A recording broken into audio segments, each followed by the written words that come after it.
ہاں میری گڑیا، میں تمہاری بیسٹ فرینڈ بنوں گی اور آج سے تمہارا نام ڈالی ہے۔ گڑیا کے چہرے پر ایک فاتحانہ مسکراہٹ پھیل گئی۔ صبح کا وقت تھا اور سورج مکمل آب و تاب سے چمک رہا تھا۔ آج ہیری بزنس کے سلسلے میں ماریا کو اسکول چھوڑتے ہوئے صبح سویرے ہی آفس چلا آیا تھا، جبکہ لارا گھر میں اکیلی تھی۔ تقریباً 9 بجے کا وقت تھا جب لارا آئینے کے سامنے بیٹھ کر بناؤ سنگھار میں مصروف تھی۔ اچانک اسے آئینے میں سرخ لباس میں ملبوس ماریا جتنی لڑکی دکھائی دی، جس کا چہرہ تاثرات سے عاری اور بہت خوفناک لگ رہا تھا۔ لارا نے فوراً مڑ کر دیکھا لیکن وہاں کوئی موجود نہ تھا۔ اس نے دوبارہ آئینے میں دیکھا مگر وہاں اب اس کے سوا کسی کا عکس نہ تھا۔ اوہ میرے خدایا، لگتا ہے مجھے آرام کی بہت زیادہ ضرورت ہے، لارا نے جیسے خود کلامی کی۔ ہیری شام کو گھر لوٹ آیا تھا اور تینوں مل کر رات کا کھانا کھانے میں مصروف تھے۔ گڑیا ماریا کے پہلو میں موجود تھی کہ اچانک لارا بول اٹھی، ماریا یہ تم ہر وقت کیوں اس گڑیا کو اٹھائے پھرتی ہو؟ کم از کم کھانے کے وقت تو اسے رکھ دیا کرو۔ ہیری نے فوراً کہا، رہنے دو بچی ہے، کیوں ڈانٹ رہی ہو؟ گڑیا ساتھ رکھنے سے کیا ہوتا ہے آخر؟ ماریا کے چہرے پر لمحے بھر کے لیے اداسی چھا گئی جب لارا سر جھٹک کر دوبارہ کھانے میں مصروف ہو گئی۔ کسی نے بھی توجہ نہ دی کہ اس لمحے گڑیا کی آنکھیں پل بھر کے لیے جھپکی تھیں۔ رات 11 بجے کے قریب سب اپنے اپنے کمروں میں سونے کے لیے چلے گئے۔ ماریا اب گڑیا ڈالی کو اپنے ساتھ سلانے لگی تھی۔ آج رات بھی اس نے ایسا ہی کیا۔ گڑیا بول اٹھی، ماریا کیا تم جانتی ہو کہ تمہارے ممی پاپا تمہارے سگے ممی پاپا نہیں ہیں؟ ماریا کو پہلے حیرت ہوئی، پھر وہ کہنے لگی، نہیں ڈالی، ایسا نہیں ہے، وہ میرے سگے ممی پاپا ہیں۔ اب کی بار گڑیا کے چہرے پر حقارت و نفرت کے تاثرات ابھرے اور وہ کہنے لگی، میں سچ کہہ رہی ہوں، تمہارے ممی پاپا کا کار ایکسیڈنٹ میں انتقال ہو چکا ہے، یہ تمہارے ممی پاپا نہیں ہیں۔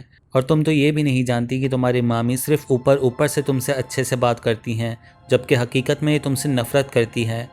تم میری بیسٹ فرینڈ ہونا تو مجھ سے یہ برداشت نہیں ہوتا کہ کوئی تم سے نفرت کرے۔ میں اسے سبق سکھانا چاہتی ہوں، بس تم کسی کو نہ بتانا کہ میں تم سے بات کرتی ہوں اور ہم بیسٹ فرینڈز ہیں۔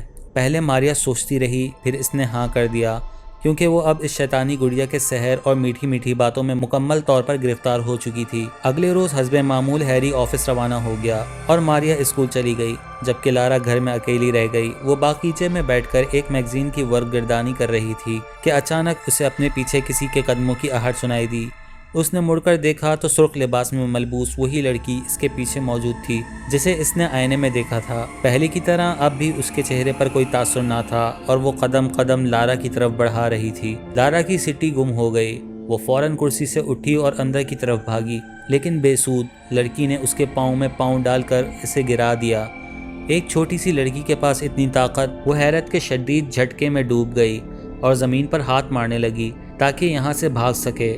لڑکی کی خوفناک آواز اس کی سماعت سے ٹکرائی، نہیں مس لارا، اتنی آسانی سے تم آج نہیں بھاگ سکتی۔ جو میرے بارے میں بولتا ہے میں اسے زندہ نہیں چھوڑتی۔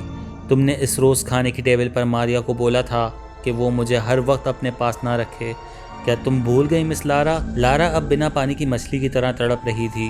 پلیز مجھے چھوڑ دو، مجھے جانے دو، تم کون ہو میں نہیں جانتی، پلیز مجھے جانے دو۔ لڑکی کا ہاتھ اب اس کی گردن تک جا پہنچا تھا اور وہ اسے دبا رہی تھی۔ لارا کو اپنی موت دکھائی دینے لگی، مگر شاید اس کی قسمت اچھی تھی کہ ہیری وقت پر آ پہنچا تھا۔ وہ ضروری ڈاکیومنٹس لینے واپس آیا تھا جو صبح وہ جلدی میں بھول کر گیا تھا۔ لارا زمین پر تڑپ رہی تھی۔ ہیری نے اسے اٹھایا اور اسپتال لے گیا۔ خوش قسمتی سے لارا بچ گئی، مگر اس کی گردن پر جا بجا انگلیوں کے نشانات تھے جو صاف بتا رہے تھے کہ کسی نے اس کا گلا دبانے کی کوشش کی ہے، اور اس کے پاؤں پر بھی خراشیں آئی ہوئی تھیں۔ وہ اب تک سکتے میں تھی۔ جب بھی کوئی اس سے اس واقعے کا پوچھتا کہ آخر اس کے ساتھ ہوا کیا ہے تو وہ ہجانی کیفیت میں چلانے لگتی اور مسلسل کہتی جاتی، وہ گڑیا شیطانی گڑیا ہے، وہ مجھے مار دے گی، ہاں وہ مجھے مار دے گی، اس نے مجھے کہا ہے وہ مجھے نہیں چھوڑے گی، مجھے بچا لو، پلیز کوئی بچا لو، میں مرنا نہیں چاہتی، وہ گڑیا ماریا سے چھین کر گھر سے باہر پھینک دو، پلیز مجھے بچا لو۔ ہیری لارا کی اس عجیب و غریب حالت سے سخت پریشان رہنے لگا تھا، جبکہ ماریا چپ چاپ گڑیا کو اپنے ہاتھ میں تھامے سب کچھ دیکھتی رہتی۔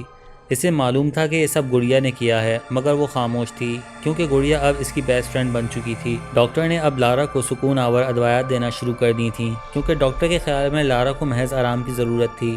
رات کے وقت لارا اور ہیری پرسکون نیند کے مزے لوٹ رہے تھے کہ اچانک لارا کو محسوس ہوا کہ کوئی اسے بیڈ سے نیچے گھسیٹ رہا ہے۔ یکدم اسے کسی نے بیڈ سے زمین پر مارا۔ اچانک ہیری کی آنکھ آواز سن کر کھل گئی۔ لائٹ آن کرتے ہی ہیری کی آنکھیں پھٹی کی پھٹی رہ گئیں جب اس نے ایک ماریا جتنی سرخ لباس میں ملبوس بچی کو لارا کا پاؤں گھسیٹتے ہوئے دیکھا۔ یہ واقعہ تقریباً 2 ہفتے بعد رونما ہوا تھا۔ دروازہ لاک تھا، پھر یہ بچی کیسے داخل ہوئی؟ کمرے میں بے شمار سوالات ہیری کے ذہن میں دھماکے کر رہے تھے، مگر ابھی لارا کو اس کی گرفت سے آزاد کروانا تھا، جو اسے کمرے سے باہر گھسیٹ کر لیے جا رہی تھی۔ نہ جانے وہ اس کے ساتھ کیا کرنے والی تھی۔ پورے گھر میں لارا کی چیخیں بلند ہو رہی تھیں، جو اس لڑکی کی قید سے آزاد ہونے کے لیے تڑپ رہی تھی۔ جب ہیری کو کچھ سمجھ نہ آیا کہ وہ کیا کرے تو اس نے چند دعائیہ کلمات پڑھنا شروع کر دیے۔ لڑکی کا ہاتھ ڈھیلا پڑ گیا اور وہ غضبناک تاثرات سے ہیری کو گھورنے لگی اور اچانک وہاں سے غائب ہو گئی۔ لارا کو بے شمار چوٹیں آئی تھیں اور ان میں سے خون بہہ رہا تھا۔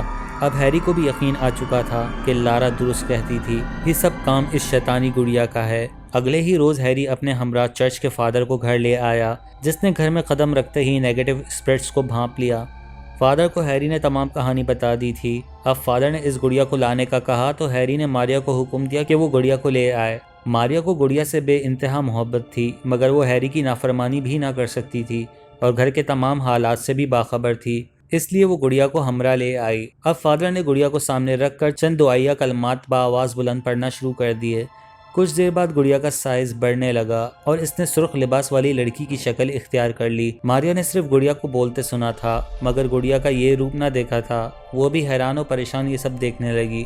فادر نے گرجدار آواز میں حکم دیا، کیوں ان لوگوں کو پریشان کر رہی ہو؟ چلی جاؤ یہاں سے، لڑکی یہ دنیا تیری نہیں ہے، چلی جا ورنہ انجام بہت برا ہوگا۔ گڑیا نما لڑکی نے غضبناک ہو کر فادر کو دیکھا اور ابھی حملہ کرنے ہی والی تھی کہ فادر نے ایک سفوف نما چیز اس پر پھینکی اور لڑکی نے دردناک چیخ بلند کی۔